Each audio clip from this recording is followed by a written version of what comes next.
Hey guys, how's it going? Welcome into the final aftershock of 2022. You'll hear a little audio in the background. I apologize. We're working on that right now. There's a new board control that is a tiny little speaker sitting over there that's pumping out audio. It's the equivalent of a set of headphones on high. But Emily's about to fix that for us. I just don't know how to turn down the speakers on the board. I've never had to do that before. Nuh-uh, not that. See, I did that same thing. It didn't work. No, not those. Doesn't work. It's coming through the headphones. No, it's not. It's coming through the speakers on the board right there. It's not. It's not the end of the world. But I thought the same thing. I unplugged. There you go. There. Silence. Did you do something? Yeah. There you go. Thank It was you. in queue, so when I come back up, when you're done, I'll fix that. There we go. All right, guys. Welcome into the aftershock. See, you get the behind-the-scenes stuff here all the time. Now we've got the audio figured out. Excuse me. Okay, let's see here. So Ronald's here, Mitch is here, Mary's here. Good morning, everybody. Sebastian, do you know who Michael Savage is? Have I ever listened to any of his talk shows? Do you like him?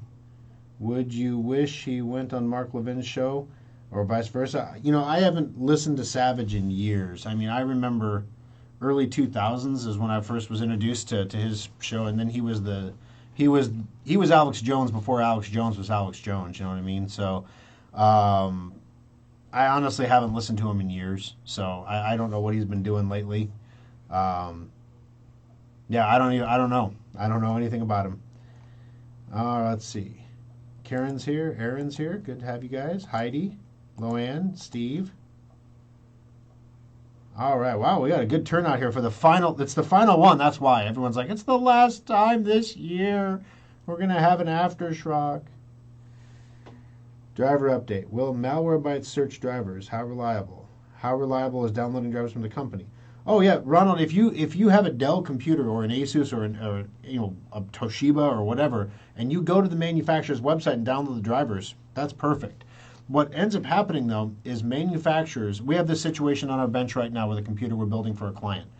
This client runs a convenience store chain around Nebraska, and his point of sale system requires Windows 10 32-bit. It has to be 32-bit. Not 64-bit, which is what everything has been for the last 15 years. So the challenge now is not only do we have to get Windows 10, which is now considered an old operating system, but we have to get it in 32-bit, and we have to find hardware that supports that. So we're having to build hardware that's a generation old just to get 32-bit drivers. The problem is the manufacturer of the boards doesn't provide 32-bit drivers. So we have to go back to the manufacturers of the chipsets that the motherboard manufacturer purchased to put on their board, and they provide drivers. So there's multiple levels of drivers. So what all these driver updater companies do is you install driver updater on your computer, and it runs a check of all the chipsets in your computer and then all the drivers that you have installed, and it uploads all those drivers to its driver service. And then anybody else that has the same chipset, and their driver is older than the one that's uploaded, those get sucked down into the computer. So literally, the more people that use it, the more drivers there are. And once in a while, the driver updater people will go and upload their own sets of drivers and things, or they'll scrape them off of manufacturers' websites or whatnot. Well, the challenge becomes Lenovo, may have used the same chipset as Dell in a laptop, but they may have deployed them differently. They may have tweaked the way that the board is constructed, the software is built, to utilize that chip in a way that is different than the other model. And so if you load the driver from a Lenovo on a Dell, will it work? Maybe. Should you do it? No. But if you have driver updater, it's going to do it all day long. That's why driver updaters are not, they serve no function, no purpose whatsoever. The only places that you want to get your drivers from on your own is originally from the manufacturer or possibly through Microsoft Update, although we just had a story about how they got gamed. The good news there is if you have Sophos, you have somebody watching your back in case that happens to you. Let's see here. Okay. Well, I'm glad you asked this, Sebastian. Sebastian asked, why would used cars decrease in price 30 to 50% in this time of inflation? Um, because the inflation numbers are about to roll over. What is causing inflation right now? Let's step back and like look at the numbers and say what not what's causing it in a macro sense, but what is inflating? Like what is going up and causing people to have to pay more for stuff? Well, energy has gone up. I know that my wife freaked out when she saw the gas bill because you know how they put the little bars on the bill about your usage. Well, do you know that those bars, at least on the Black Hills energy bills, don't represent usage in like cubic meters of gas or anything? They measure dollars spent. So we are spending double this year. We're using the same amount of gas as we did last year, but we're paying double for it. So when you double the cost of energy, the production of goods takes energy, and that means goods are going to go up in price. So energy is way up. Cars, used cars, are way up. Why are they up? Well, because there weren't any new cars available to purchase because of supply chain constraints. Well, now those supply chain constraints are being resolved, not because the supply chains are fixed, but because demand is falling off, and it's allowing the broken supply chains to kind of catch up. As a result, used cars went way up in price, huge increases in price. I think I famously told you how I traded in my F350 pickup truck with 50,000 or 40,000 miles on it for a brand new F-150 Platinum with every bell and whistle I could think to put on it. Like literally there was nothing else to add to this truck, and it was an even trade. That's how much the price of used cars went up because new cars just weren't available. So now what's happening is the reverse. So now what we're seeing is people, okay, let me give you some stats. The average monthly car payment that a person is paying right now for a vehicle is about $700. That's the average new car payment, $700. Many people are paying $1,000 or more for a vehicle, which just think about that for a second. $1,000 a month for a car. That used to be like a mortgage payment, right? But that's just a car payment now. So $1,000 a month for a car. And you could afford that because there were stimulus checks and everybody had stay-at-home money and you were working remotely, so you were working 7 jobs and none of your employers knew that, so you were cashing 7 paychecks and life was great because that's why people work remote. Long story short, that everybody had money. So now what's happening is the price of energy and the price of everything has gone up. Eggs at Hy-Vee were $6 a dozen the other day. $6 a dozen, up from $1 a dozen. So food inflation is a real thing. So the cost to eat is going up. The cost to heat your homes was going up. This summer, the cost of fuel was ridiculous. It has moderated a bit. Whether it'll stay low, who knows? I don't want to ever hope that things go bad, you know what I mean? So everybody was paying more for everything. Well, suddenly those car payments got a lot less affordable. Like it was hard to make that car payment and deal with all the inflation at the same time, especially when there was no more stimulus checks coming in. So people start maxing out their credit cards, extending debt, and the general perception is that the consumer will come to the end of his or her rope financially sometime in early to mid next year, 2023. So yay, Merry Christmas, everybody. But as how this is impacting used car prices is truly unique. So there is a methodology among car lenders, right? So let's say you buy a used car at the height of pandemic pricing. Okay, so when the price is way up. Inflation, the reason inflation is up is because used car prices were up so much and housing prices are up. Those two things are sticky because you have a car payment. And your car payment is going to go for like 7 years or 6 years or 5 years or 4 years or however long. It's sticky. So when those prices go up, everybody who bought a car in the last year paid way more than they paid in previous years at a higher interest rate. So their payments are really high, and that the price they pay for the vehicle goes up. That's inflation. Housing prices, very sticky. Most people sign 1-year leases, 2-year leases, or 30-year, 15-year mortgages. when the cost of the interest is going up and the price of the homes was up high, everybody was paying more. And even if the prices of houses come down, you still have a lease. You still have a mortgage. Even if the value of your car drops, you still have a car payment. That's still the same. They don't change. So that's why it's sticky. It stays around. So like Sebastian's asking, what would cause those prices to drop? Well, let's say that the banks decide to cannibalize each other. It's actually happening right now. So there used to be this thing where, okay, you come into a car dealership, you've been driving this car you bought 2 years ago at the height of the pandemic, you're tired of it, you want a new car. So you take the car into the dealership because you want to trade it in. When you find that the value of used cars, because you paid at the height, the value has already dropped 15% from what you paid here, it's going to go down more. So when you come in to trade your car in, you realize that you're underwater.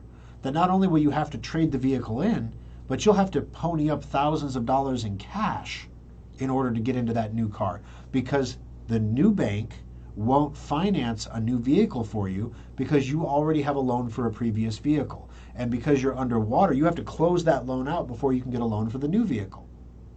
As a result, dealership does not sell a car, lender does not finance a car, and the bank that has your loan now, you basically hate that bank because you're paying a ridiculous amount of money for a car that's not worth what it was once worth, and you don't want it anymore anyway, and you can't get out of it. So what do? Well, if you're a lender, you remove the requirement that you can't have more than one car loan at a time. Now, you might think, this happens to me when I go to buy a car because I have like all the Schrock cars. And then they're like, Thor, you've got like 7 cars. You're like Jay Leno, like how many cars do you need, man? And I'm like, I don't drive them all. I just drive the one. This is for the shop. It's like for the guys to go do on-sites and things. So you go and you go to buy the new car, and the new bank says, sure, Billy Bob, we're going to go ahead and sell you this new car, and it's going to be a cheaper price. Even though the interest rate's a little higher, it's a cheaper price, which means your payments will be lower on this car than they are on your other car.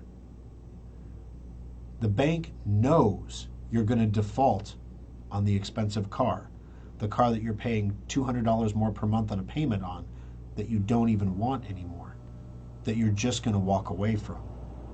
Now, normally that would mean you're a bad credit risk, that you don't pay your bills, you don't fulfill your obligations. But we're coming into a world now. Have you been to a car dealership lately? If you haven't, if you're bored on a Saturday afternoon and you want to go screw with a sales guy, go try to find one at a car dealership. Remember when you go to the car dealership and you get assaulted by people? Not anymore. There might be 2 salespeople on the entire sales floor. There's hardly any cars on the lot, or if there are cars, they're all used cars and they're all expensive. So now the challenge is going to become, banks are going to encourage you to default on your expensive pandemic car that you don't want anymore in order to sell you a new car to capture your business as a customer. And banks are going to do this to each other. So defaults on vehicles are right now at 2019 levels already. So we're at pre-pandemic levels already. It's going to get worse. People are going to default on these vehicles they paid ridiculous money for and entered into these ridiculous contracts on. Does this sound familiar? Because they're underwater. Because the value of the property, the car, has dropped below what they paid for it. And they're saying to themselves, why am I on the hook paying all this extra money for something that's not worth it anymore? I feel I got robbed. I got cheated. I shouldn't have to pay this. What can I do? Can I walk away from this? What happens if I walk away? Well, then the bank gets the car. You get a black mark on your credit, but that's it. They may come after you. They may not. Just depends. Guess what? During the pandemic, everybody had money. So what wasn't happening? Repossessions. No one was repoing cars. So the repo men, most of those businesses went out of business because there was nothing to repossess. So now we don't have as many repo companies. The repo companies can't get employees because people aren't working for some reason. And Banks have an all-time high need for repossessions. Automotive repossessions are 13% up over pre-pandemic levels right now, today. They are so busy that the repo companies are booked full. They have no capacity to repossess any other vehicles. And if they did have a person to go out and get the vehicle, they don't have a place to store the vehicle because their storage is full. So banks are actually paying premiums to repossession companies to get them to repo their cars first. Why? Because they know the first bank to sell the repossessed vehicles will get higher sales, higher dollar amounts than the banks that come later. Because there's going to be such a glut of especially high-end used cars on the market that the prices are going to drop another 30 to 50% in 2023. And as the prices drop, it becomes a self-fulfilling prophecy. Now you have this loan, you're even more underwater because the value of your vehicle has dropped even further, and you want to get into a new vehicle and you can't, so you just walk away from this one, and it creates another repossession, which creates another default, and it goes on and on. But don't worry, you can still drive away in your brand new car that you just got from the dealership because the other bank was willing to fund you. The world we live in is upside down and backwards, guys. So what's going to happen to inflation? What's the Fed trying to do to inflation? Now, there are different schools of thought on this, and I don't want to be the doom guy, so I always try to be aware of what could happen so I can prepare for it, but I try to hope for the most likely outcome, because there are sigma deviation outcomes on both sides, right? Next year, inflation could go down to 1.5% and everything could be right with the world again, right? That would be like, wow, optimistic. Ain't going to happen. Next year, the dollar could crash and we could all have nothing and we could all be scrounging for food and shooting each other like a zombie apocalypse movie. Not going to happen. So the truth is somewhere in the middle, right? So what is going to happen? I think that we're going to be in a scenario where we see less inflation. What does less inflation mean? So inflation, let's say it's at 6% year over year right now, roughly. So less would be maybe 4%, 3%, right? But there's going to be sectors that doesn't mean the life's going to be great. What that means is there's going to be some sectors of the economy that see stupid inflation, like food and energy costs, and there's other areas of the economy that are going to see dramatic deflation. Housing values, car values.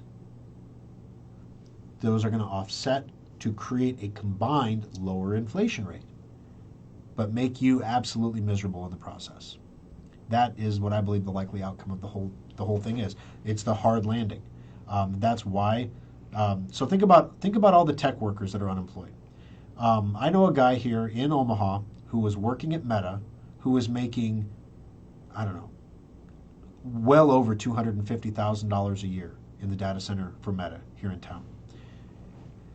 Where is he going to find a job like that here in Omaha? There's 5 data centers to go to? People are already working there. It's like, where are you going to go? So yes, he'll find a job, and yes, he has great skills, and yes, he's amazing, and he'll get paid well. The question is, where is he going to find a job that pays that? So these high-tech people that are getting laid off, they all have like 6-month severance packages. In fact, this guy from Meta said he'd be good through the summer of next year before the money from Meta dried up. So these severance packages are very generous. So the workers are okay for now. But what happens to their Teslas and their Land Rovers and their Porsches and their Lambos when they don't have that income anymore? When the gravy train runs dry, you're going to see these high-end cars coming. Companies like Carvana are in real trouble. In fact, Carvana is doing something behind the scenes that it's never done before. It's amazing, right? So what is Carvana? If you don't know, Carvana is a company where you buy and sell cars. So it's kind of like you have a car for sale. You can sell it to Carvana. Carvana gives you money for it. They take the car, clean it up, fix it up, and then sell it to a retail buyer. And they make the money. They're a used car dealer, basically. Carvana's in trouble because they bought cars from people at the height of the pandemic for huge amounts of money. Now they have to turn around and sell those cars after cleaning them, moving them, getting them all fixed up, whatever had to happen. Now they're going to sell the cars, but the value of the cars is off by 15%. Well, they weren't going to make 15% on the car when they sold it in the first place, so now Carvana is underwater. So Carvana now is in trouble financially. They need to liquidate cars just to stay afloat, basically. No pun intended. So what are they doing? They're offering to sell their used cars back to dealers, to dealerships, at wholesale prices. So we're talking $5,000, $8,000 below what you see priced on Carvana. They're willing to sell that car to a dealer for that price. It's not looking good, guys. Carvana is like the canary in the coal mine. That's what's happening on the ground right now. I have seen the screenshots of the dealer sales screens where here's the car on Carvana, retail price. Here's the exact same car on the dealer portal at $5,000 less. So it is happening right now. You're just not hearing about it yet. And it's not going to be reflected in the numbers for 3 months. Meanwhile, back at the ranch, I think I may have talked about this, I forget, maybe a week or two ago, but there's 2 different employment surveys out there. There's the household survey, which is like ADP data. This is like the company that prints the paychecks says we print fewer paychecks this month. You know, that's the household data. And then you have like the establishment data. That's the government data about how many payrolls and adjustments and all this other stuff are in there. Well, around mid-year, something snapped in that relationship.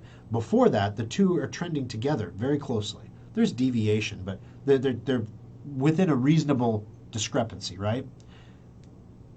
The household number has pretty much been flat for the last 6 months, flat to slightly declining. The establishment number has shown an increase of 1.1 million jobs. So like on the chart, the establishment number goes like this, and the household number is down here. What's that discrepancy? What is that? What is happening here? Well, the answer is the government's lying about the employment status of people. Simple answers, simple questions. And they're fixing that now through downward revisions. So expect to see downward revisions in labor numbers. Now, these are the same labor numbers that the Federal Reserve has been using to jack up interest rates, to try to crush the job market, to try to cause deflation. If we take money away from people, they will buy fewer things. If they buy fewer things, there will be less in sales. The prices will come down because there will be too many goods available and not enough buyers. So retailers will lower their prices to move goods, and prices come down. Voila, we've killed inflation by making people miserable. As opposed to the Reagan model, which, yes, did have interest rates increases. I'm not saying that you can't have that, but they also tackled it from a supply side. This would be like the Federal Reserve saying we have to raise interest rates, but we're going to open up fracking across the entire country on all federal lands. Oh, wow. Yeah, it's going to take like 5 years before any of that energy ever makes it onto the market, but the futures prices of energy are going to come down because that energy is going to come out of the ground.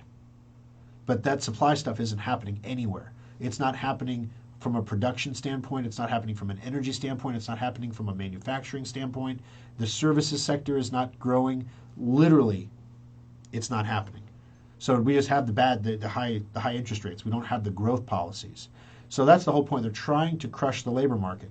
So the Fed's been looking at these numbers now for how many months, saying we have to keep raising interest rates because the labor market is still stubbornly strong. Why is it so strong? This makes no sense. Why is the labor market so incredibly strong? The answer is it's not. Look at continuing jobless claims versus new jobless claims. New jobless claims is pretty much unchanged. You have the normal churn, basically. Continuing claims, huge. Look at people on disability. Huge. That's where the people went. They're either choosing not to work, which we talked about last week, or they are disabled in some way now in which they were not disabled in 2019. And that's leading them to be not able to work. Some people have long COVID. Some people have other issues that may or may not have been brought about by various medications that we're just now starting to hear some of this stuff coming out about. Um, so yeah, so it's the whole thing is a mess, and it's a mess that yes, it's gonna. Why are we talking about it? If there's nothing we can do about it, and it's just gonna give you stress to talk about it, right? Why are we talking about it? Because if you understand what's happening around you, you might not be able to avoid the poo storm, but you can find the least poopy place to be in the poo storm. So, for example, um, my wife and I were looking, we're kind of casually looking for property, um, something like five-ish acres, something like that. Um, and our plan was to move, right? Well, now interest rates went up. We were going to finance this. Well, now we have a nice like 2.75% interest rate in the house that we're in. Why on earth would we ever sell that house? Even if we decided to move out and move somewhere else, we financially we should rent the house, right? Because you can't get a 2.75% interest rate anymore. So why would you give that up? It costs so much more to move now than it does.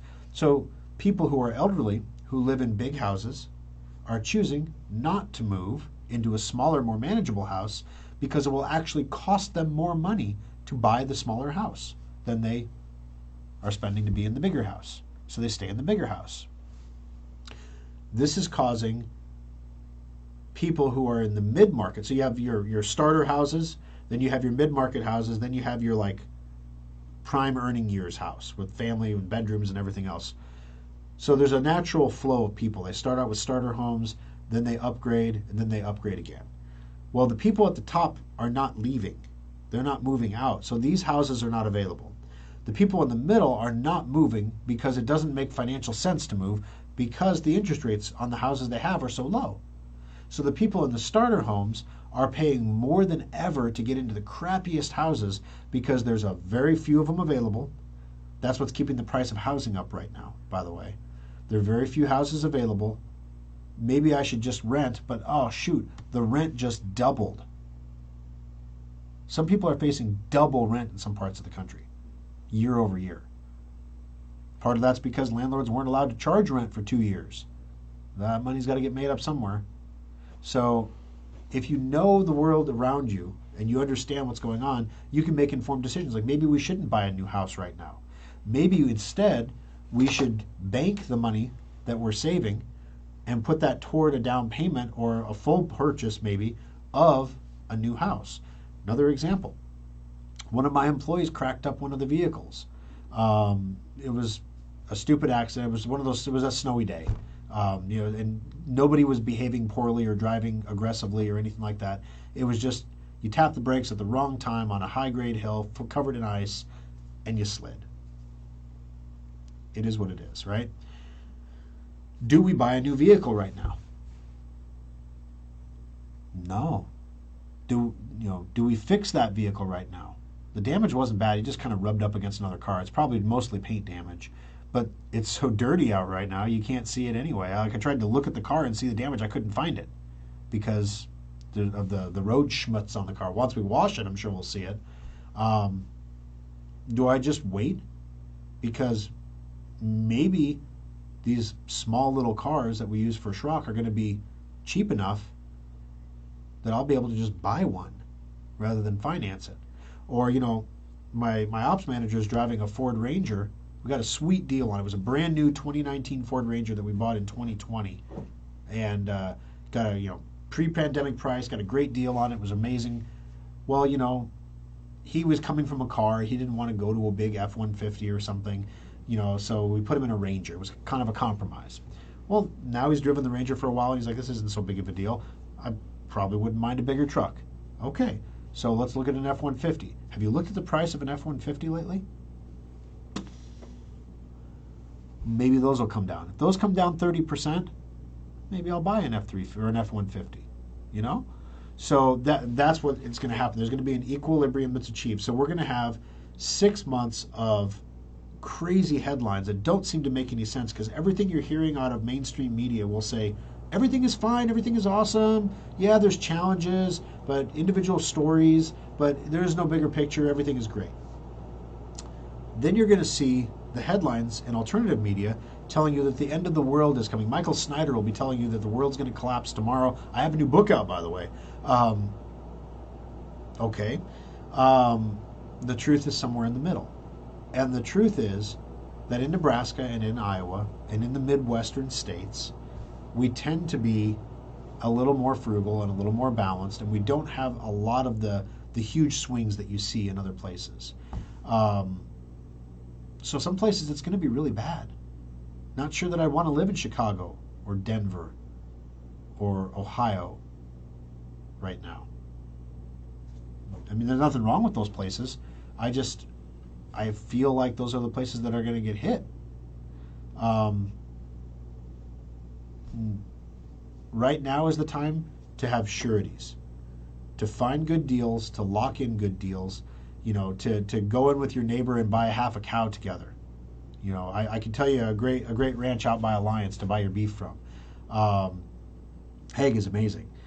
So if you do stuff like that, you can achieve I think a half a cow is going for like $1,600 right now for a half a cow. So if you add up what you're going to spend on meat for the next, let's say, 6 months, and then you go in with another family on this and say, okay, let's split the meat, you're going to save 30%, 40% on your meat expense. And, you hear these stories about like, oh, we're going to be eating insects. And you're like, I don't know about you guys, but I'm not going to be indulging in the chocolate-covered crickets anytime soon, okay? You get the little Santas for Christmas, the little chocolate marshmallow Santas you give the little kids. At least that's what my Bernice always gave me when I was a kid. Aunt Bernice always gave me the chocolate Santas. And I didn't even like marshmallow things, but they were chocolate, and by golly, I would eat those chocolate marshmallow Santas because that's what I had. If you give me the box of chocolate-covered crickets, I will not have the same reaction to that. You know what? I'll probably try to re-gift them to my son. Here, Jay, have a cricket. They're delicious. Here, Lou, you're 4. Eat this chocolate-covered bug. And even Lou, at 4 years old, is going to be like, that's suspect. I don't know, Dad. I don't think I should eat this. Chocolate is good. Bugs are bad. You put them together. The truth is in the middle? I don't want to get in the middle of that. So, I don't think we're all going to be eating bugs and insects anytime soon. On the other hand, meat is getting expensive, guys. Like I said, eggs is up $6 a dozen. Last time I luckily one of my employees has a chicken coop, and his chickens lay one more egg a day than his family eats, and so I'm able to score some farm fresh eggs, if you know what I mean, from time to time, and they're absolutely delicious. And again, what's your input cost on this? Like you're getting 6 eggs a day. What do you do? He goes, it's like a handful of grain, and I get 6 eggs a day. And I'm like, oh my gosh! And they're like fresh eggs. They're not, they're farm fresh eggs, guys. It's just beautiful stuff. So anyway, I don't want chickens. I don't want to deal with the chickens, but I love the eggs. So we can work something out. Here. But anyway, you give your boss eggs. It works out. So with that said, guys, I'll step back now, get off the soapbox, and I'm going to check the comments here and see what you guys want to talk about. But all I'm saying is if you're thinking about buying a car, you should wait. If you're thinking about moving out of your house and you have a good interest rate, you shouldn't do it. Just make smart, stable decisions so that if there's fluctuations in the cost of things, you've got some backstop to cushion that a little bit. Don't live to the full extent of your means, I guess is what I'm saying. Because we don't know going forward in 6 months to a year what that's going to look like. There are some people saying that the stock market could see a 30 to 50% drop next year because it's crazy that these companies literally year over year have zero earnings adjusted for inflation, but they're trading at 18 times multiples. That can't go on very long. So something has to change. Either the earnings are going to have to come way up quickly or the valuations are going to come down, which means lowering stock prices. The cost of Bitcoin, same thing. Cryptocurrency right now, that's a whole separate topic, so I'm going to go to questions first. But then I'll tell you what's going on in the world of Bitcoin right now. There's some scary stuff happening that if you have Bitcoin, now wouldn't be a bad time to liquidate it. Not because you want to run away from it, but because you want to buy back in when the price is lower and get either more coin for the same money or keep some of your money and buy the same amount of coins that you had before. All right, let's see here. Going back through the comments real quick. I handled a lot of these already, I just didn't mark them. So forgive me while I click. Click, click, click. Clicking like on everybody. That's how I figure out who I've talked to and who I haven't, is I click like. Will there be future Compute This shows for 2022? Oh, yes, Sebastian. So next week's show will be recorded, so there won't be a Facebook feed for it, but it is new content. So you're getting a new show next Sunday. And then, of course, New Year's Day is the Thorstradamus show. It will also be pre-recorded, so there won't be video of that, but you'll be able to hear all the predictions of Thorstradamus. And so everything that he thinks is going to happen in 2023, he will impart his knowledge to me in the form of, complexly worded quatrains. And then I will pass that knowledge on to you, and then we'll try to interpret it together as best we can. So, yes, you have 2 new shows coming, 2 new Compute This shows, but they're both pre-recorded, which is why there's no aftershocks. I won't be in the studio. I won't be in the studio Christmas Day or New Year's Day, sorry. I try. That's why I say I think I'm getting old, because previous years, Easter Sunday I was in here, Christmas I was in here, and over time, and this is going to sound so incredibly stupid, but it's part of growing. Everybody does stupid things, right?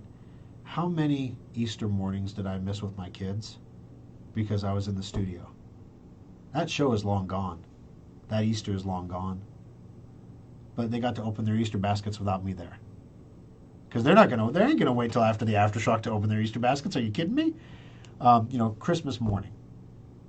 Am I gonna miss Christmas morning with my kids so I can do a show that I don't know how many people are listening to because they're all doing Christmas morning with their kids? So it's one of those things where, in the past, younger Thor, more single-focused, single-minded Thor would have been in here, Johnny on the spot, doing shows, doing aftershocks, lamenting how much I hate, and I genuinely hate the fact that every TV and radio personality takes off like the next 2 weeks. So there is no new content. They have fill-in hosts that are fill-ins for a reason, because they can't do the job, so they're fill-ins. Kind of like when they have me in to do a KFAB show during the week.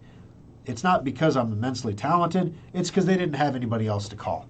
I'm literally like, well, you could call Thor. So yes, there will be new Compute This shows coming up. Alrighty. Weird. Content's not available anymore. Oh, that's weird. Okay. What about Malware Bytes? Did that one. Gosh, I did a lot of these, guys. I must have been like reading them in real time. Don't tell anyone, but Lake of the Ozarks has generators in the dam. Our electricity costs are not going up. Most people use electricity to heat their homes or condos. Don't tell anyone. Well, you're using clean energy, my man. Good stuff. How do I like driving in Omaha or Lincoln? Sebastian, you ask the weirdest questions, man. Like, my wife and I, we know several people who are pastors. And pastors have an art of creating conversation out of ether with the most random questions. How do I like driving in Omaha or Lincoln? Well, driving across Lincoln sucks. Driving across Omaha isn't a big deal. Why? Because when you drive across Lincoln, there are 3 roads that bisect Lincoln from north to south. 3 roads. None of them are interstates. They're all full of traffic lights. They all have 40 mile an hour or slower speed limits. So it literally takes you as long to drive across the city of Lincoln as it would take you to drive from Waverly to Gretna. So basically from city to city. You can drive the interstate and you can get between the cities in the same amount of time it takes you to drive across Lincoln. And that's just ridiculous. But what do you do about it, right? So there was a proposal to install a loop, a bypass in Lincoln. But it got stranded in committee because they couldn't agree on how many stoplights to put on the bypass. Well, we got to let people get off the bypass. So you put a stoplight on it? You build a ramp, dude. What the hell? A stoplight? That's the whole point of the bypass. There's no stopping. You bypass the stoplights because you're not going to those businesses. You don't have any intention of going to those. It's not like you're going to be driving down 84th Street and you know you weren't planning on stopping at Burger King, but you saw the Burger King and you thought, oh, damn, a Whopper. You know, that doesn't happen. That doesn't happen. Maybe it happens once in a while, right? But for the most part, unless you're really hungry, that doesn't happen. Or you're driving down the street and you're like, ooh, Kohl's. I wonder if they have a sale on cologne. You know, that doesn't happen. If you're going to Kohl's, you're going to Kohl's. You don't need stoplights on your bypass. So there is no bypass. There is no stoplights. It all died, and it is what it is. So that's how I like driving in the cities. All right, good to have you, Jason. Plus, when you sell your house in Nebraska, you have to pay an additional 2% tax to Lincoln. Yeah, Ronald, I was not aware of that 2% tax. I have to look into that. I didn't know what that was that they passed on there. If it was like, if you're selling a house and not buying a new one, or if you're selling a house and buying a new one, do you still have to pay the tax, or how does that work, or is it an exit tax? So like if you're leaving the state, for example, if you're selling your property and not purchasing another property, you know, then the state gives you a one last little, you know, have a great day. Illinois, it's like, 90% or something when you leave the state. It's ridiculous. I'm retired. I got my house fixed the way I want it. It's paid for, and I don't want to buy someone else's problem. Ain't that right, Stephen? That's the thing. We're looking at all these houses. Now, the lovely Kimberly is a very handy person. She has done several home improvement. You might think that I'm the home improvement guy, right? But no. So, like, if we had a show, like a Chip and Joanna show, I would be Joanna. Except I can't design anything or decorate anything. I'd be like, wouldn't it be cool if we had screens? Like, more screens. It needs more screens everywhere. Like touch screens and voice commands. Where's the voice command speaker? That would be Thor. So the lovely Kimberly, she lays floors in the house. We redid the kitchen. The thing that I did, I patched the drywall. I can do that behind the tile backsplash. She did the tile backsplash. She remodeled the bathroom. She did all the molding herself. She did the baseboards. She did the door trim. She looked up the style that our house was built in to determine the style that she should use and she should create for the trim. Because she did all the research before she just jumped into it. Thor would have been like, let's cut some wood. Kim's like, let's read a book first. I'm like, come on, read a book, watch a video. Come on, let's cut some wood. And then of course that you get the results. There's a reason that the lovely Kimberly has won the Schrock Household Gingerbread Contest for the last 3 years running. Okay? There's a reason. So our house is fixed up the way we like it. We have a really nice house with a new kitchen and nice bathrooms and nice floors and new carpet. Why on earth would I move out of this house to buy another house that costs 2 times or 3 times as much as the one we're living in now, but looks like it was decorated by a 90-year-old woman with 3 cats? And the other houses, like, there was some guy living in there. Why is there always a red room? The red room, the anger room, or the room that has like cherry wood bookshelves and a cherry wood desk and a red carpet. You're like, what do you do in this room? Like, this is like, I feel angry just looking at the picture. Like, ew. And I'm like, why would I sell what I have that I like so much to buy something that definitely has potential? It's got some land around it. I could have my own chickens. You know what? We could do these things. But man, we're giving up something that we put so much into for something that needs so much work and costs so much more. Why would we do that? And that's the problem. That's the reason why there's not a lot of the housing market is not tanking, but the number of transactions has dropped off dramatically just because people who are in houses, why would they leave? And people who are looking for houses are people who are moving out of renting because they're trying to escape escalating rents to at least get something that's fixed that they know isn't going to go up, but then no one's told them about property taxes yet and how that impacts your mortgage payment. The lessons you learn in life. Alrighty. I bought a rust-free 93 Chevy pickup that needs a different engine. I will be money ahead to replace it and be car payment free. People are about to learn the difference between price and value and want and need. This is true, Brad. I guess I was thinking back to when I was a kid, right?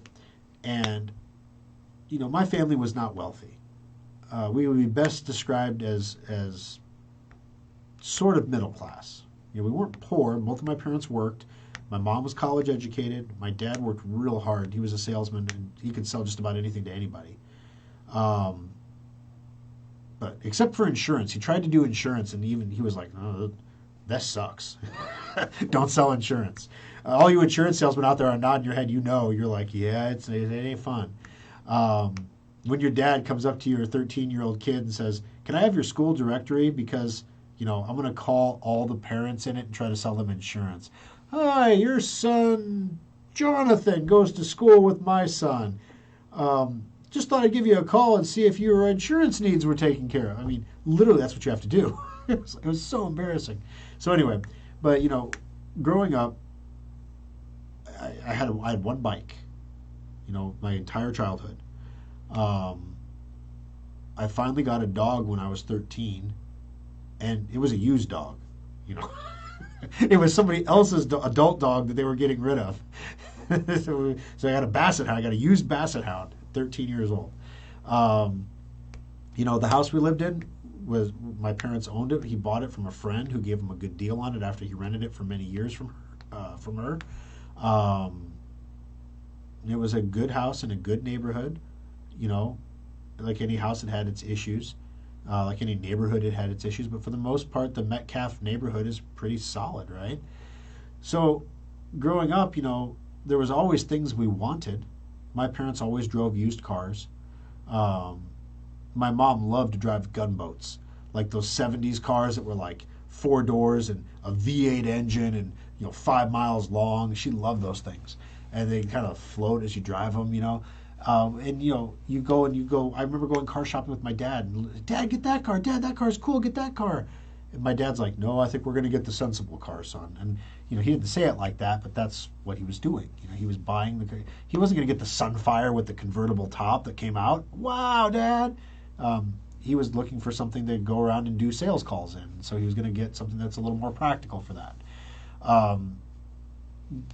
Did I want toys? Yeah, I remember when I got my first Atari 2600, and I couldn't believe that my parents spent $150 in 1980s money on this video game system.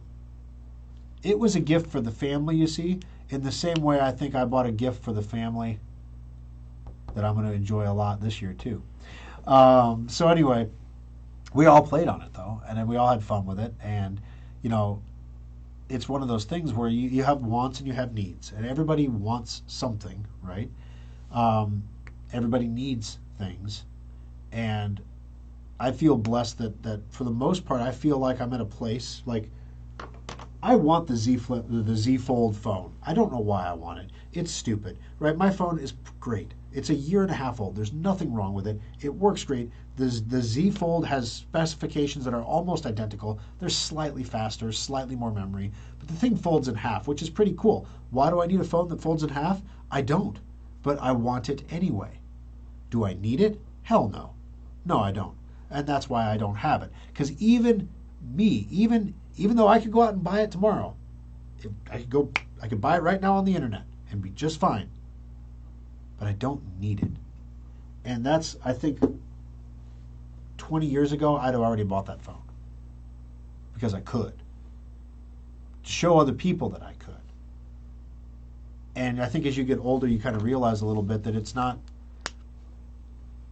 the point, right?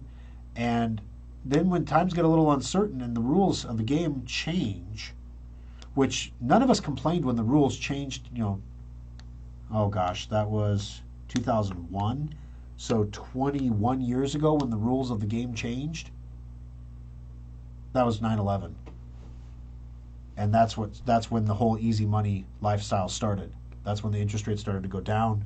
That's when all the money printing started to stimulate the economy. Then we had the TARP bailout. Remember TARP? $600 billion. Oh my gosh, it was so much money. Oh wow, I wish we could only have $600 billion increases now. That'd be great. And then you had all the other spending. Then you had the pandemic spending. Then you had Obamacare in there. It's more spending. All the spending. And then all of a sudden, here we are today. Now the rules of the game are changing. And people are not recognizing. You have an entire generation of financial planners who have never worked in an environment with high interest rates. And by high, I mean more than 4%. They've never seen it in their lives. And they're working in that now. And they're planning your money in that. I want the old guy who was around in the 70s, who's so close to retirement that every year he tells himself he's going to do it, but he can't tear himself away because he loves what he does. That's the guy that I want managing my money. Somebody who's seen this before. And what are those people doing? What are the Warren Buffetts of the world doing right now? They're staying heavy cash and they're buying hard assets. They're buying things and not companies. Why is that? Because the rules are changing and they've seen this game before. There are certain inevitabilities that are going to happen. There's going to be nice words, there's going to be talk, but eventually reality will assert itself as it always does. And when that happens, no one can predict when it's going to happen, you're absolutely right. People are going to figure out the difference between a need and a want. Not because they're going to become suddenly wise, but because it's going to be foisted upon them.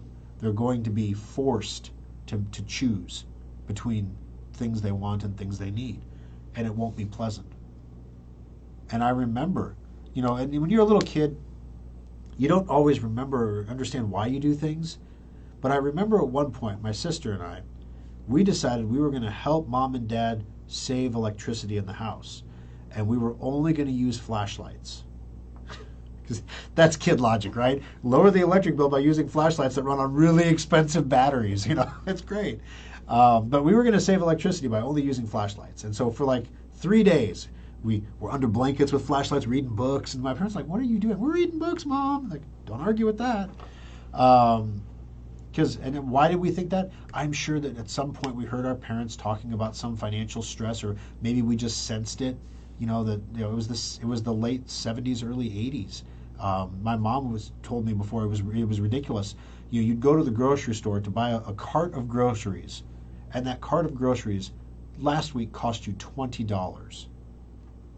And I'm just sitting here like, $20 for a cart of groceries? You can't get a bag of groceries for $20 now. Not even a small bag, like one of those Hallmark card bags. Even those can cost more than $20 now. So, and she goes, you go back the next week, you buy the exact same cart of stuff, and it would be $25. That's how fast it was going up. So now you're a family with young kids going through that.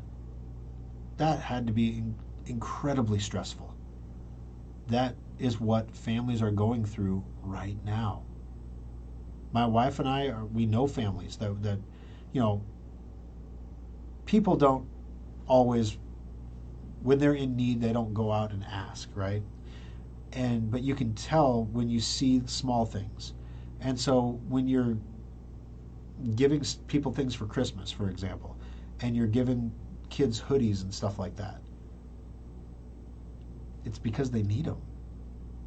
And you're trying to help. You're trying to help your friends of your family, basically. You're trying to be a positive influence in their lives. And it's impacting people. Like we're talking about, used car prices are falling, blah, blah, blah, And most people don't really care about that. They're just trying to put food on the table. They're just trying to get by. And when you have that situation, and you look at the macroeconomics of what's coming, and you say, what the hell can you do? Well, you can lock in anything that you can lock in at a fixed price. Anything you can lock in at a fixed price is a win right now. Anything. Whether that's rents or mortgages or anything. You can, if the interest rates come down later, you can always refinance your mortgage later. Buy a house. If the interest rates go up, well, you're happy you bought when you did. Let's see. Oh, Richard, what's to talk about with the border invasion? Yeah, he says he got you talking 40 minutes on inflation. I guess you don't want to talk about the border invasion next. What's to talk about? It's the same story, different day. I don't even read the articles anymore. It's the same story, different day, way worse. You know, the mayor of Denver issued a state of emergency because like 800 migrants this month came to Denver. 800 in a month. Oh, we need federal money. I mean, on the border, the 800 in a month, that would be like, sweet. You know, we have extra budget surplus, you know. I'm frustrated because on one hand, I definitely see we don't have enough employees in this country. We need more people. Number two, the people that are coming are not people that can do the jobs that I need them to do. Number three, the people that are coming are not coming legally. So therefore, there's this cloud over their heads. There's a cloud over your head if you employ them. There's all the social costs involved because the people that are coming illegally are barred from properly entering the fabric of society. So therefore, they're even more reliant on the social safety nets and non-government organizations like churches, things like that, to exist, to survive. Or they form little encampments where they gather together and they pitch tents and they make a little shanty town somewhere. How is that safe or legitimate or providing a better future for your children? You know, and you can make all kinds of arguments one way or the other. I'm not here going to make those arguments today. All I'm saying is I'm tired of talking about it because it doesn't matter what you're going to say. Nothing is going to happen. The only time something is going to happen is when reality meets consequences. I don't know who's going to have to, whose high-end political person's going to have to get attacked or killed or, you know, whatever. Something is going to happen and it's going to snap. And when it snaps, what are you going to do? How do you fix what's happened here? It's almost like an unfixable problem. You can't solve the problem and maintain your moral superiority by basically just force deporting all of these people out. Like, get out. Get out of my house. Right now. I don't care. Oh, sad, sad, sad. I don't care. Get out. So you can't do that. Because, number one, you're a bad person. I mean, some of these people, I mean, they've been here their entire lives. They're kids, you know? And you're going to just kick them out into a country they've never known before? That doesn't work. On the other hand, you're clearly not willing to do anything to stop them from coming in. So, in fact, some might even argue you're encouraging it. Why? Because they're eventually voting Republican now, is what the numbers are showing. So why on earth why are you doing it, Democrats? I don't understand. I don't understand. But nothing is going to change until reality meets consequences, and that's not going to happen anytime real soon. So, again, I fall back on I have control over my family. I have control over my community. I have some degree of control over the city that I live in. I have a vote or a say in the state that I live in. Anything beyond that, there's nothing I can do about that right now. There's nothing I can do about that right now. So I'm going to control the things I can control, and I'm going to leave the rest to God, because you'll go crazy trying to control them all yourself. So yes, I read the news, and yes, I see the headlines, and I see that Title 42 is ending, and, are they deporting anybody now under Title 42? I mean, are they? Yeah, it's going to end right before Christmas. No coincidence there. Have Merry Christmas, everybody. When everybody's traveling and not paying attention. So, I don't know. I guess the thing that concerns me most, people are people. People are smart. Sorry, persons are smart. Persons have brains. Persons can produce. Persons just want to have a good life. That's all they're trying to do. People make stupid decisions. People get spooked. People get scared. People suffer the consequences of a person's decisions. So, I don't know what the solution to this problem is. Obviously, if I'm being a logical person, the first thing you do if you find yourself in a hole is you stop digging. So you put the shovel down. Number one, put the shovel down. Number two, assess your situation. How deep is the hole? Is it caving in on me? Can I climb out of it? What's it going to take to get out of this hole? And then number three, how do you solve the problem? But we're not even willing to do number one. So until we're willing to do number one, there's no point of worrying about number two or number three. There is no handling number two and number three. In fact, number two and number three are going to cause people to handle number one eventually. Eventually. Because nobody wants to live in unsafe communities surrounded by shanty towns with people pooping on the street. Nobody wants to be in Los Angeles. Well, some people obviously do, but I don't. Nobody wants to live that way.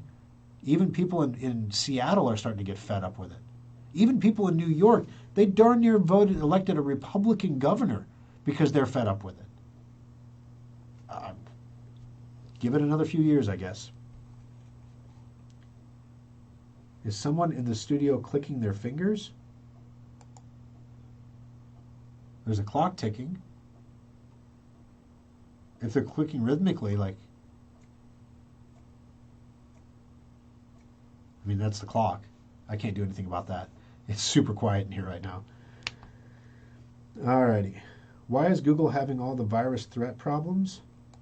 Oh, you mean like the Android operating system? Well, whenever you have a computing platform that a lot of people use, it's going to get attacked. Apple has its share of problems. That's why they push out updates. Windows obviously does. Even Apple users are infected all the time. Apple users are infected way more often than they believe they are. And they stay infected longer because they don't do anything to prevent infection typically.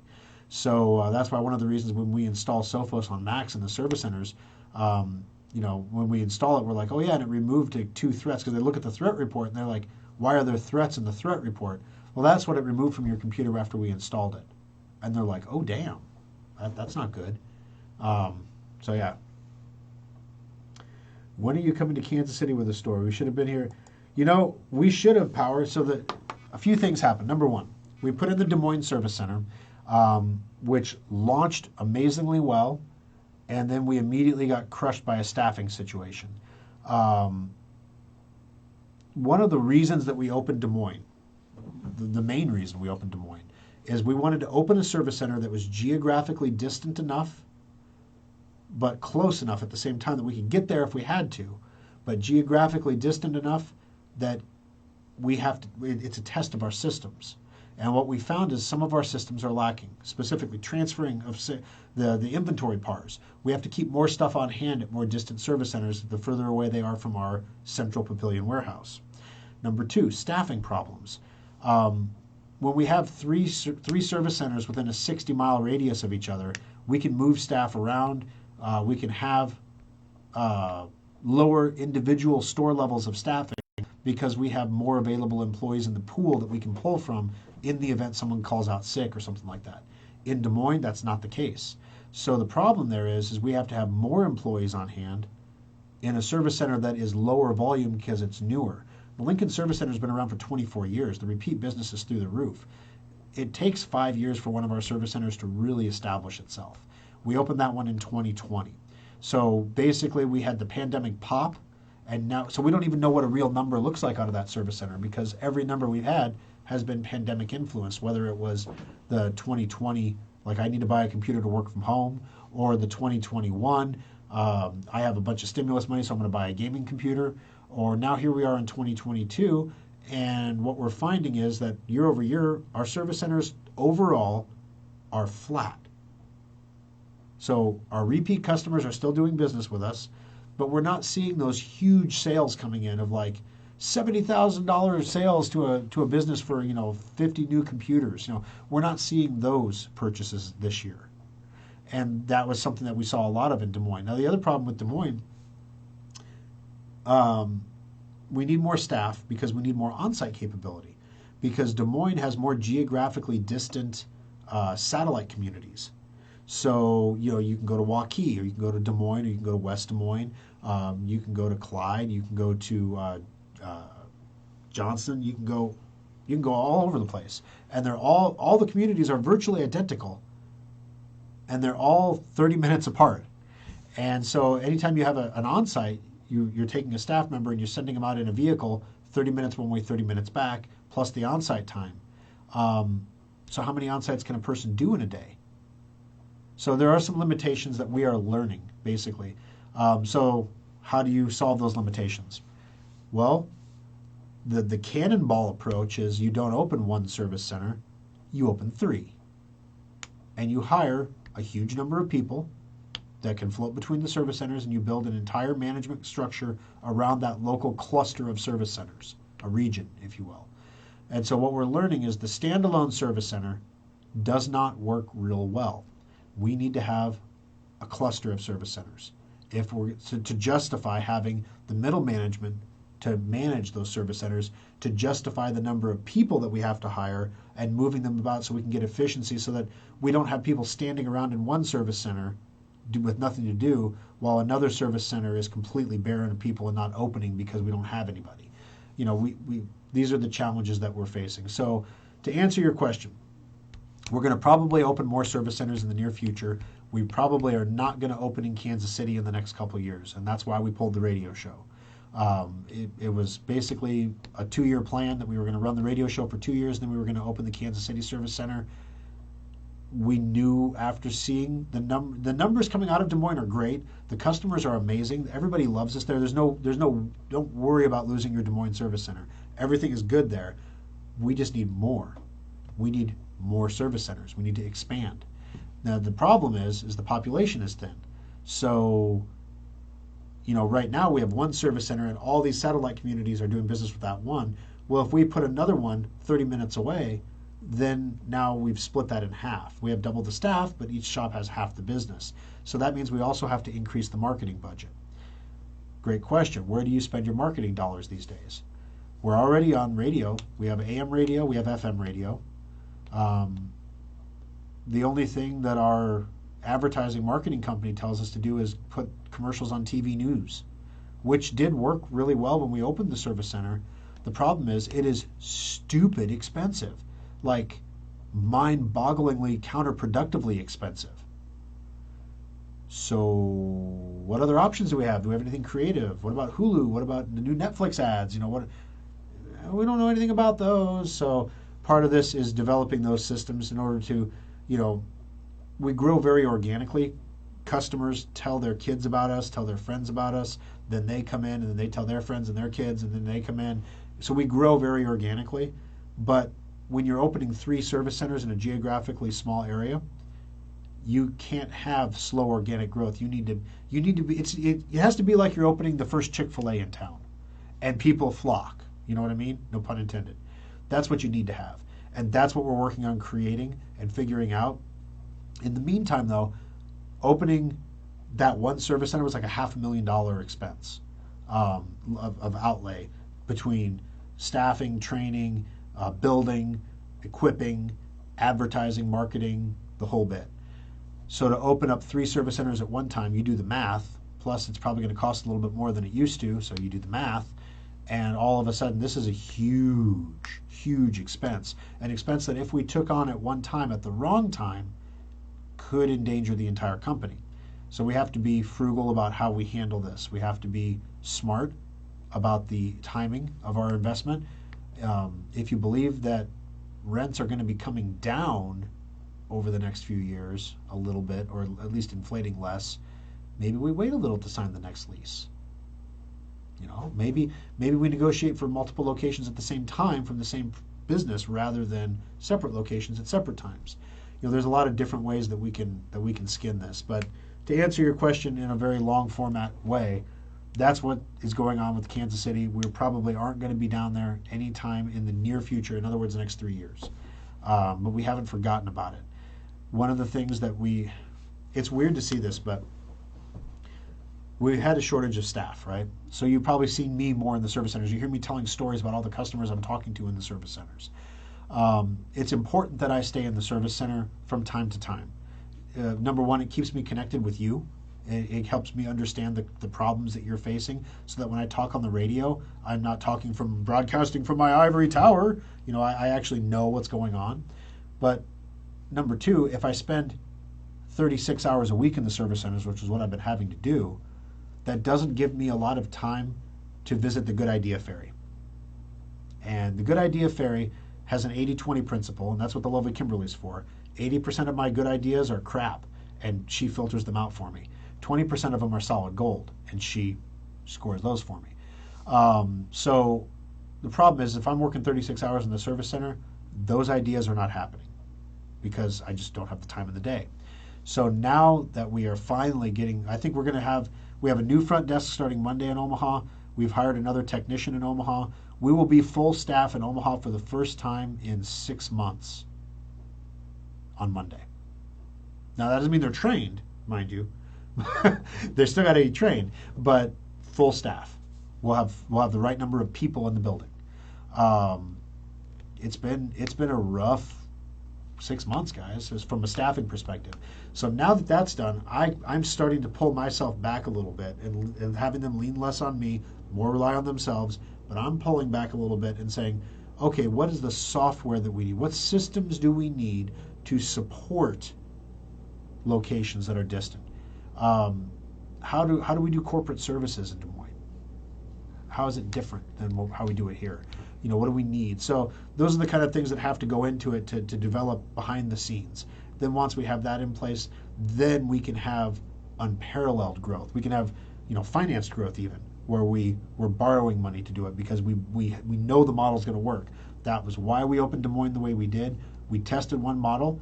We had success financially, so the location is profitable, but it wasn't the success that we had predicted. It wasn't what we were looking for.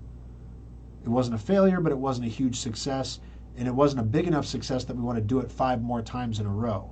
We're going to tweak the plan, change it, test it. How do you test it? We're going to test it in Des Moines. And so that's what's going to happen. So then once we have that system down, when we know what a cluster of service centers look like, what kind of revenue we can expect per capita from that cluster of service centers, how many new customers we can acquire from a particular radio station at a particular time. Are there other methods of advertising that we can use that are financially suitable but allow us to reach the right number of people? Once we have all that in a nice little package, then we take that nice package to Kansas City and we drop it there, because Kansas City is a much bigger market than Omaha, and Omaha is a bigger market than Lincoln, and is a bigger market, and Des Moines is, ironically larger than Omaha. They're considered a larger media market, even though the population is about the same. So it's kind of weird. But Kansas City, there is no bones about it. It's a bigger media market and it's a bigger population center. It's going to require multiple locations to cover it properly. Go. And that's it. Last call for questions, guys. The Seattle office is not in the plan at this point. No, I'm sorry, Bob. Not quite yet. I use the Des Moines shop, just showing that many of us have quite a drive into shock business. Showing that many of us have quite a drive. Yeah, and that's the thing. So from the perspective of operating a service center, if you're willing to drive 30 minutes to come in, why would I put another service center closer to you? Because I'm just going to cannibalize the one I already have. Sure, it will be convenient for you, but you're already a customer. The question is, how many people are not willing to drive 30 minutes to come in? How many people have not realized how awesome we are, that we're worth that 30-minute drive? We offer free pickup and free drop-off, but very few people utilize it for some reason. I don't know why. So if we're offering free pickup and free drop-off and no one's utilizing it, those are people that we're not reaching for some reason. There's something else that's not right that we have to figure out. And so that's what and it's a constant tweaking game. It's a constant game of adjusting the message, having something that is timely, that is, for example, we're already starting to think about the ultimate upgrade next year. The ultimate upgrade is a trade-in sale that we do where you can trade in your old computer, right? You can trade in your old computer for a discount on a new computer, and it's one of our most popular computer sales. We sell more units during that sale of computers than we sell during any other time. But the challenge there is, during the holiday special, you're selling $1,600 high-end computers. During the ultimate upgrade, you're selling $450 entry-level computers. So it's a different customer. It's a different demographic. There's not as, people don't add things as much on the ultimate upgrades as they do on the holiday specials. It's harder to sell a warranty, for example, on a $450 computer than it is to sell it on a $1,600 computer, for example. Even though the warranty is the same and the warranty provides the same great level of service, It's just harder to justify it on a $450 computer. So those are some of the inside baseball stuff that we consider when we're doing stuff. Oh yes, the Bitcoin update. Okay, so for those of you who are into cryptocurrency, there was so you've obviously probably have heard about FTX by now. Big exchange. Sam Bankman fried your money. He was going to bail out BlockFi. He was going to bail out a bunch of other places. As a result of FTX collapsing, there was collateral damage that resonated through the crypto market and caused Bitcoin to drop in value. Recently, we've seen, right after I sold, we saw an increase of $1,700 a coin. But anyway, don't try to time the market. And so it went up. But now the question is, what's going to happen next? So the big gorilla in the room right now is Binance. They're the largest. They went from a 7% market share as they're an exchange. They had 7% of all the exchange activity in the cryptocurrency world before FTX collapsed. After, they now have 27%. Very much like FTX, they have their own stablecoin. Very much like FTX, they have never had an independent audit done. Very much like FTX, they say, look at the amount of cryptocurrency that we have. Aren't we financially stable? And they're not showing you the liabilities ledger of how much they owe people.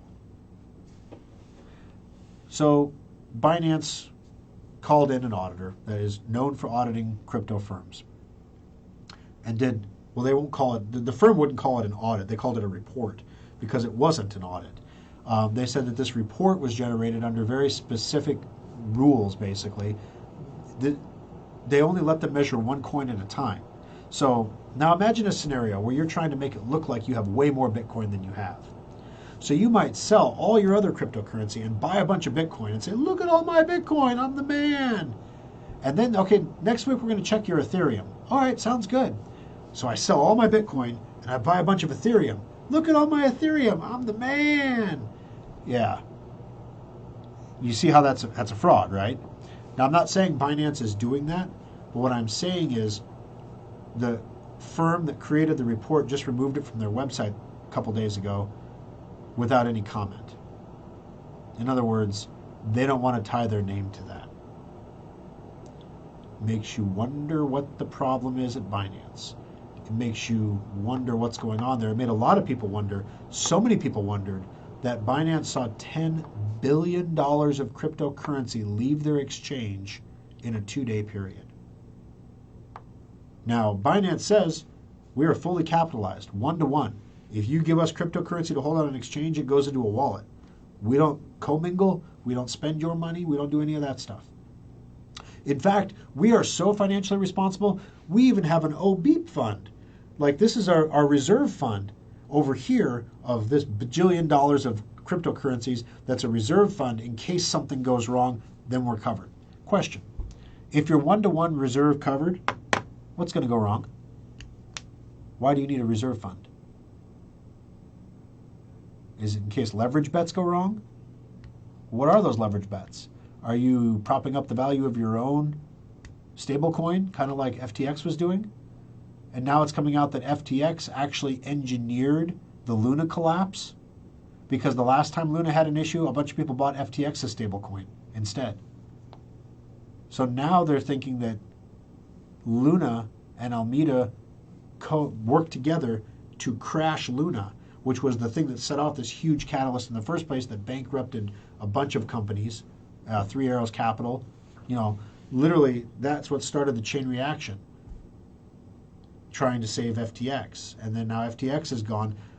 Binance blew the whistle on FTX to destroy them, to go from 7% to 27% market share. Well, if there's a problem in Binance, just like I just talked about how we're trying to open service centers and expand our coverage areas and the complexities that go into that from a business perspective, now imagine overnight, your business went from 7% market share to 27% of the market. Overnight. That would be like me saying, overnight, we sold more computers than Dell now. Go. Our systems are not, we can't handle that. We're not designed to be Dell. We are not Dell. We are not designed to sell millions of computers a year. That's not what we do. Yes, we sell computers, but we sell service. We are a service company that happens to offer hardware. If you don't want to buy our service, we don't want to sell you hardware. The hardware is the portal to our service, very much like Apple's model. You want the ecosystem, you buy the Apple hardware. Is the Apple hardware better? In some ways, maybe. In other ways, not. But if you want the ecosystem, you buy the hardware. So getting back to Binance, Binance right now is seeing massive outflows. People are just taking their cryptocurrency and holding it in their private wallets now. They're like, I don't trust any exchange anymore. Now the question is, can Binance survive this if it hangs on long term, if people keep pulling money out? What if there's another drop in the value of Bitcoin, which there always is in January? January to April is always a bad time for crypto. Tax time. Now this year might be different. There's a lot of losses, right? I sold my Bitcoin so I could sell it at a loss. Full well knowing that I think it's going to drop and I'll be able to buy it back and I'll make some money there. So they call it harvesting your tax loss so I can claim that on my taxes because the government wants my crypto info. Here you go, boys. And in the meantime, next year, maybe I'll have a profitable transaction. We'll see. In the meantime, just like Warren Buffett, I'm in cash. I'm just going to sit on the sidelines and wait. See what opportunities present themselves. So anyway, that's what's going on with the world of cryptocurrency, and as goes Bitcoin, as goes Ethereum, and all the crap coins underneath it. Even one of your biggest performers, Dogecoin, for no apparent reason whatsoever, they were only down 13% this month. Top performer. So that tells you the mood of the industry right now. It's definitely crypto winter. But the thing is, this is cyclical. Like all industries, this is a cyclical industry. Like, I hate to be a pessimist about this, but eventually the Federal Reserve will begin to loosen monetary policy again. They're tightening the screws right now to try to get inflation under control. Eventually, they're going to loosen it up. And when that happens, you are going to see an explosion in the value of risk assets as money gets cheaper. Watch for that. Wait for that. Be prepared for that. So when buy your Bitcoin cheap when you can. I'm targeting 10 to 15,000, somewhere in that range. I'll probably start buying around 14,000 small increments. Hopefully it gets down to 10, and then that's my entry point. Then if it goes to 150,000 in 2 or 3 years, I'll be very happy. Because what other investments in this world are you going to get that do that for that small of a cost? Some people are listening to this right now thinking this man is crazy. I know you're there. All right, last call, guys. Thor and Kimberly, have a great family Christmas and New Year's. Well, thank you, Ron. I appreciate it, and we will. It's so awesome to have anyone who's had little kids around Christmas time knows, when you catch one of them like trying to. My daughter's special needs, so sometimes she just gets it in her head it's time to open a present, even though it's not. You'll catch her trying to open one. She knows she's not supposed to, so she's sneaking. You're like, Katie, no open. No, don't open it. And then, Lou is just super excited every morning to do his advent calendar right now, his chocolate calendar. Have I done my chocolate calendar yet today? Like the days are blending together. Did I do that this morning or did I not do that this morning? No, you don't get an extra piece of chocolate, kid. But, it's like, okay, you have to open, today you're going to open day 18. That's 1-8. So even the chocolate calendar is an educational experience because he has to find the numbers. He might not know what 18 looks like because he's only 4, but he knows what a 1 is and he knows what an 8 is. So 1-8. I find a 1-8 and I can open that door and get a piece of chocolate. See, you sneak it in on him whenever you can. Well, it's going on longer than usual because it's the last one of the year, my man. Sebastian, are you getting tired? Hold on, let me get a drink, and then we can continue. No, I'm just kidding. My wife's going to kill me. Well, no, actually, my wife has a prescription she needs me to pick up at Hy-Vee at 10 o'clock. So if I go another 4 minutes, then I'll be right on time. No, but thank you guys very much for joining us. It means a lot to me that you're here for the Aftershock especially.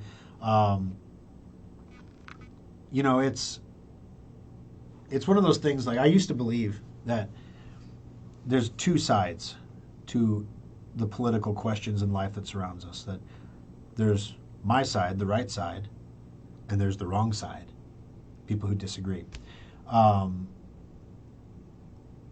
Compromise is not fun, especially when it always seems to be your team willing to compromise and the other team willing not to give an inch.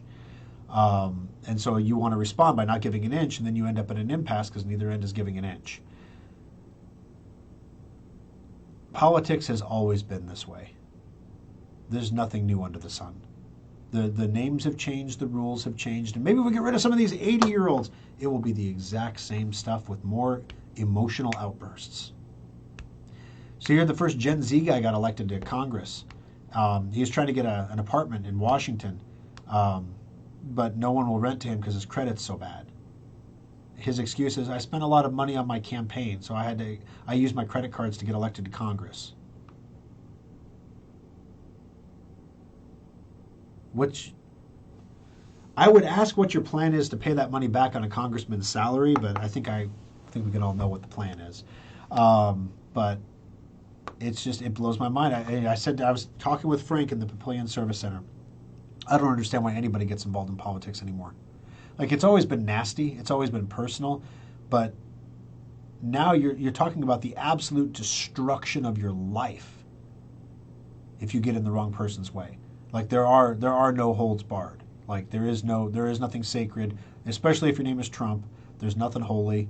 They're going after every member of his family. They're going after every business deal he ever did. Anything that they can do to find any dirt. And, love him or hate him, I mean, the guy signed up to be president of the United States. He signed up to serve in a job that paid him, was it $400,000 a year? Where you have to buy all your own clothes, you have to pay for all your own personal stuff, you got to buy all your own food.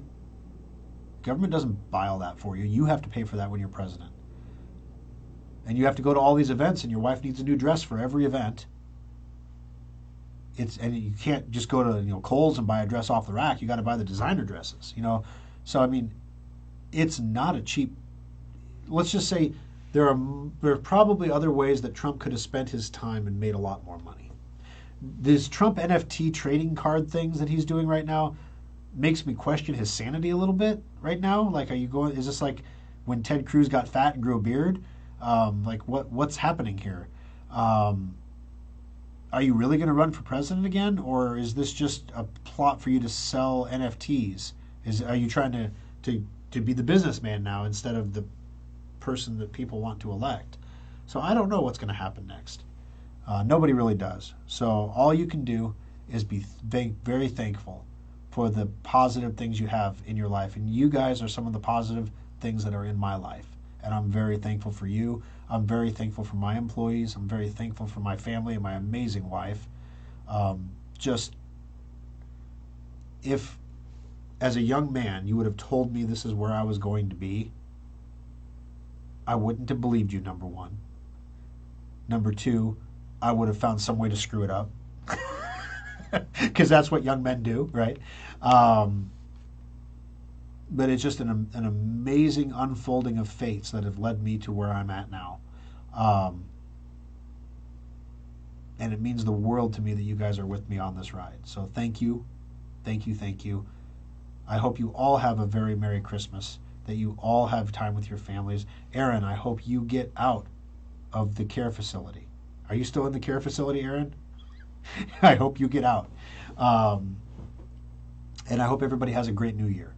And we will talk to you again. Officially, you'll hear from me again before the new year, of course. But we'll talk in person again in 2023. Thanks for joining us, guys, and have a great afternoon.